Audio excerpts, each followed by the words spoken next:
Senhor presidente, mesa diretora, colegas deputados e deputadas, lideranças que ainda nos acompanham aqui pelas galerias, amigos telespectadores que nos acompanham pela TV Assembleia, pela TV Educativa e pelos demais veículos de comunicação que nos levam aos mais variados lugares do nosso querido Espírito Santo. Começa a minha fala da liderança do PROS, citando reunião ocorrida hoje no Salão Nobre, no Palácio Anchieta, onde a CESAM assinou, junto com a Caixa Econômica Federal, o Governo do Estado, um investimento de 150 milhões de reais para ampliação e tratamento de rede de água no estado do Espírito Santo, incluindo a região metropolitana, em especial na região metropolitana, incluindo Vitória, Serra, em especial o nosso município de Cariacica. Estivemos lá alguns deputados, vários vereadores desses municípios, os prefeitos de Serra e o prefeito do meu município, Juninho, nosso parceiro, nosso aliado, e aproveito aqui para felicitar o governo do estado por mais esse investimento e grande parte desse investimento da CESAM. Eu já provoquei reunião, inclusive com toda a diretoria da CESAM, no gabinete do prefeito Juninho, lá em Cariacica, e em especial nós teremos tratamento de extensão de água na região de Roda d'Água, no montante de quase 500 mil reais, cerca de 3 milhões e 700 mil reais serão investidos na Grande Nova Rosa da Penha para ampliação da rede de água daquela região no nosso município de Cariacica, bem como os vários outros municípios, melhor dizendo, vários outros bairros dos municípios de Vitória, Serra e Cariacica serão contemplados com esse investimento da CESAM, inicialmente 150 milhões, e no município de Cariacica ainda tem uma amplitude um pouco maior, que certamente atingirá também o esgotamento sanitário, antes da PPP também anunciada em andamento para o tratamento de esgoto no município de Cariacica. Felicito assim o governo do estado por mais essa iniciativa. Falei hoje também, senhoras e senhores, amigos telespectadores, nossos cidadãos capixabas, sobre a tragédia ocorrida na rodovia BR-101, rodovia federal essa que já está instaurado várias cabines de cobrança de pedágio e as obras patinam em desculpas esfarrapadas de licenciamentos ambientais e vários outros licenciamentos que são de competência federal, visto que as rodovias federais nós já pagamos, a sua manutenção através do imposto como a CID e vários outros impostos do segmento de transportes, do combustível que se utiliza e tantas outras taxas e contribuições que nós pagamos no dia a dia. E eu sugeri para que a mesa diretora dessa casa e que as comissões afins como infraestrutura e meio ambiente e defesa do consumidor, que eu faço parte, que nós encaminhemos uma sugestão, um anteprojeto, se assim for melhor, ao governo federal, para que faça o regime de RDD, assim como foi o regime diferencial de preço para a construção desses mausoléus que estão espalhados pelo Brasil, os estádios da Copa do Mundo, por exemplo, lá na Amazonas. Não tenho nada contra o estado do Amazonas, mas o futebol lá é infelizmente como quase o nosso aqui do Espírito Santo. Não consegue encher um estádio, tem lá um elefante branco construído no meio da floresta amazônica. A Arena das Dunas em Natal, o Mané Garrincha em Brasília, com denúncia de superfaturamento, o Maracanã, que o Rio de Janeiro tem grande futebol a nível de Brasil e de mundo, mas os times se recusam a utilizar o Maracanã em virtude dos altos custos para a manutenção, para a execução de um jogo, de um espetáculo lá nesses estádios. E é importante que o governo federal, se os terrenos às margens das rodovias já são do governo federal, por que não fazer o regime diferenciado para os licenciamentos, para segmentos e inclusive para a sequência das obras com maior celeridade, que certamente minimizariam a quantidade de vidas ceifadas ao longo das margens, ao longo das rodovias federais do nosso país. É uma falta de respeito com o cidadão e ficou a sugestão colocada para a mesa diretora, para que um regime diferenciado, tanto de preço, licitação e licenciamento, seja feito para as duplicações da BR, porque não é justo também também nós do Espírito Santo pagarmos um pedágio tão caro e não termos os nossos serviços recebidos pelos cidadãos com a qualidade que nos é devida. Também quero aproveitar aqui esta oportunidade para felicitar a Câmara Municipal de Cariacica, numa iniciativa da mesa diretora e de todos os vereadores daquela Casa de Leis, onde tive a honra de ser vereador. Numa iniciativa inovadora, tem discutido com as demais lideranças estaduais e federais, com base no município de Cariacica, sobre os temas relevantes da nossa cidade. A Câmara itinerantemente tem buscado os nossos gabinetes e eu, na última sexta-feira, recebi na minha casa, lá em Castelo Branco, 12 dos 19 deputados estaduais,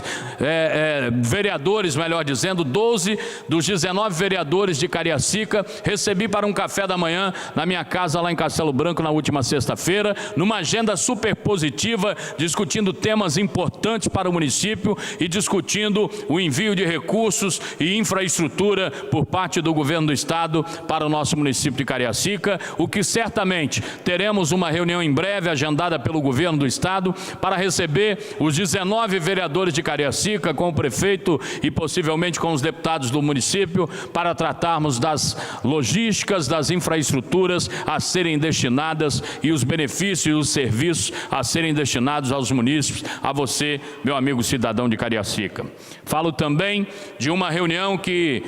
mantive na última sexta-feira, juntamente com o prefeito Juninho de Cariacica, com a direção da FEComércio, nosso querido presidente Zelino Sepulcre, bem como também com o diretor do SESI, nosso querido Gutmann Uchoa de Mendonça, para tratarmos da Banda Sinfônica Jovem do município de Cariacica, um projeto de iniciativa do professor Francis, da Rede Pública de Ensino do município de Cariacica, mas numa iniciativa própria que acolheu apoio tanto do município, quanto desse deputado e quanto de várias outros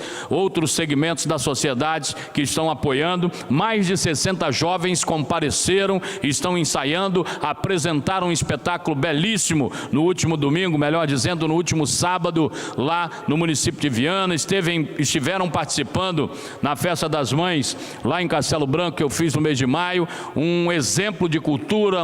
um exemplo de talentos jovens do nosso estado e do nosso município de Cariacica, e devemos certamente estar trabalhando para que possamos lograr êxito num projeto tão importante da cultura do município de Cariacica. Parabéns ao professor Francis e parabéns à orquestra, melhor dizendo, a Banda Sinfônica Jovem do município de Cariacica.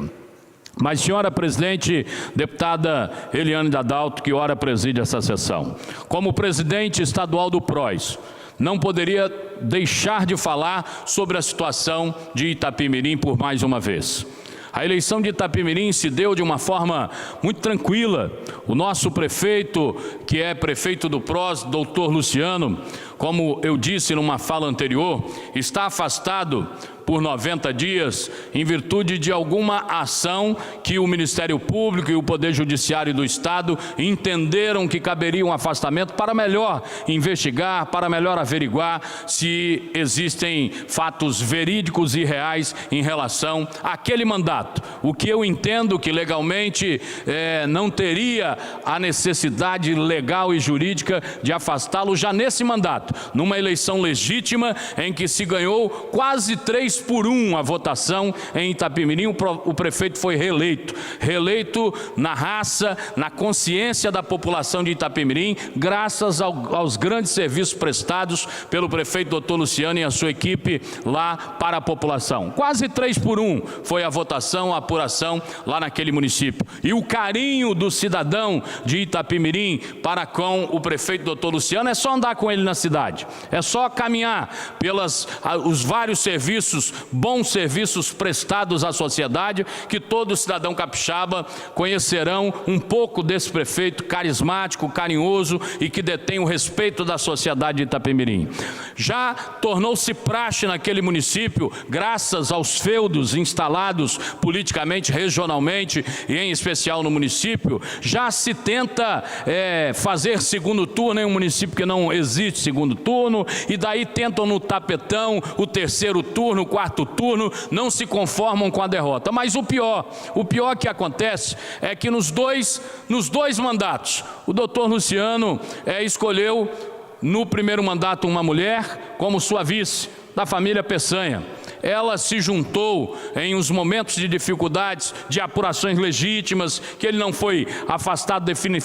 definitivamente do mandato, não teve o seu direito político cassado, tanto que foi reeleito de forma brilhante, também sucumbiu a esse regime feudal instaurado na região, né? E tentou atirar tudo contra o então prefeito, que era o líder da sua chapa. Essas pessoas não entendem o que é grupo político. Pois bem, sucumbiu politicamente, morreu politicamente no município a ex-vice-prefeita do primeiro mandato do doutor Luciano. E pasmem as senhoras e os senhores, a população de Itapemirim está chocada mais uma vez.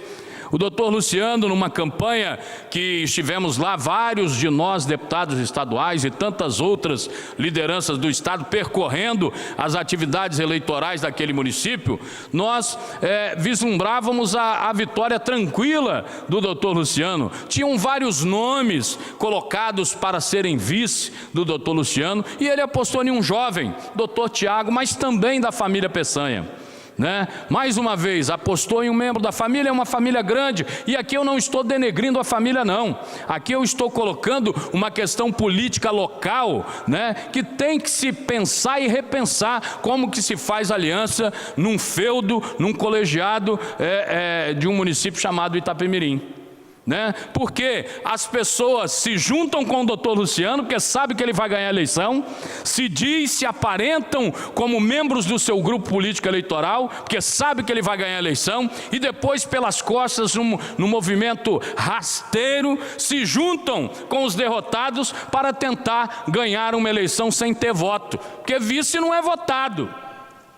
vice não é votado. Tenta no tapetão, estamos numa discussão nacional aí, inclusive chamando de golpista o presidente Temer, né? Porque era o vice de uma chapa. O vice não é votado, mas ele integra uma chapa, um grupo político, uma discussão, um projeto que a associação, que a população discute e aprova ou não. E o projeto do grupo do prefeito doutor Luciano foi reconduzido ao município de Itapemirim, aprovado quase 3-1 na urna pela população. Ninguém é reeleito dessa maneira se não presta relevante serviço à população do seu município. Pois bem, o doutor Tiago já se juntou aí novamente com alguns grupos, com algumas oligarquias, com os seus feudos, né, existentes naquela região, e já está fazendo o próprio feudo. Já está construindo o próprio feudo, porque lá em Itapemirim, na gestão do doutor Tiago, deveria ser o secretário de Cultura, o artista talentoso, né, do nosso Brasil, Dudu Nobre, com aquela música Essa Família é Muito Unida, e também muito oriçada, porque ele nomeou lá nas secretarias de Itapemirim a Luciana Peçanha, secretária de governo, irmã do prefeito, nomeou o André Peçanha Lopes, irmão dele, secretário especial de projetos especiais, nomeou a sua irmã, Luciene Peçanha Lopes Araújo, Arcanjo, melhor dizendo, Luciene Peçanha Lopes Arcanjo, secretária de Educação, nomeou o seu primo, Edivaldo Andrade Peçanha, como subprocurador-geral do município, e nomeou a sua prima querida, Adriana Peçanha Lopes Barbosa, como coordenadora de licitações e compras, ou seja, a espinha dorsal do município todo é do feudo familiar da família Peçanha, do prefeito doutor Tiago, que naquele momento que vendeu para a sociedade o projeto do doutor Luciano, dizendo que integrava e que lhe seria fiel, né, e tudo mais, está lá sucumbindo aos grandes feudos e às oligarquias derrotadas e perdedoras do nosso querido Itapemirim. Disseram aqui outro dia, bradando dessa mesma tribuna, que o município caminhava às mil maravilhas, que o município estava em paz, que o município estava em ordem sobre a gestão do doutor Tiago, mas o clã e o regime feudal dos Peçanhas estão sendo constituídos, está sendo constituído e formado por um jovem médico talentoso, competente, mas que sucumbiu aos desmandos de oligarquias e de feudos falidos do município de Itapemirim. Vergonha para um prefeito jovem, talentoso e que teria futuro político nesse estado, mas também, como a sua antecessora, está fadado ao fracasso eleitoral, está fadado ao fracasso político, porque sucumbiu à sede de poder e de desmandos no município de Itapemirim. Muito obrigado, senhora presidente. Deputado, se Vossa Excelência quiser, tem 4 minutos ainda que eu coloco à disposição. Eu agradeço a Vossa Excelência, o deputado Sérgio Magés está postado aí, mas eu só queria dizer, Sérgio, e já abro rapidamente então, usar apenas mais um minuto, só dizer que é triste, é lamentável, a população de Itapemirim está pagando. Saiam daqui, senhores deputados, saiam daqui, senhores cidadãos, e vão ao município para ver as obras, os padrões, deputado Sérgio Magés, das escolas, os padrões dos centros de saúde, do centro de tratamento de zoonose. Vá lá discutir com a Associação de Produtores Rurais, vá lá com as associações agrícolas do município de Itapemirim, discute com o povo da roça, lá para saber como foi a atenção do prefeito e por que doutor Luciano foi eleito com quase 3-1 na urna. É uma infelicidade para o município de Itapemirim ter um prefeito trabalhador afastado, que se apure qualquer tipo de irregularidade. Eu, como presidente do partido aqui, não passarei jamais a mão na cabeça de atos que não condigam com a realidade, com a necessidade, com a forma legal de gerir o município. Mas primeiro observem e apurem de fato as coisas para antes de penalizar a população. E eu quero chamar a atenção aqui do Ministério Público, do Poder Judiciário, lá de Itapemirim e do Estado do Espírito Santo. Apurem esse feudo aqui em Itapemirim. 3 irmãos do prefeito em exercício, doutor Tiago, secretário, e 2 primos de direções de órgãos importantíssimos da prefeitura. Ajam com a mesma forma, com o mesmo peso, com o mesmo rigor da lei, que muitas vezes é excessivo com o doutor Luciano. Ajam com o mesmo rigor, Ministério Público e Poder Judiciário, com o doutor Tiago e com esse feudo eleitoral e familiar que se criou em Itapemirim. Muito obrigado, presidente, deputada Eliana Dadalto. Muito obrigado, deputado Sérgio Magés, por aguardar ainda mais um minuto da minha fala. Obrigado.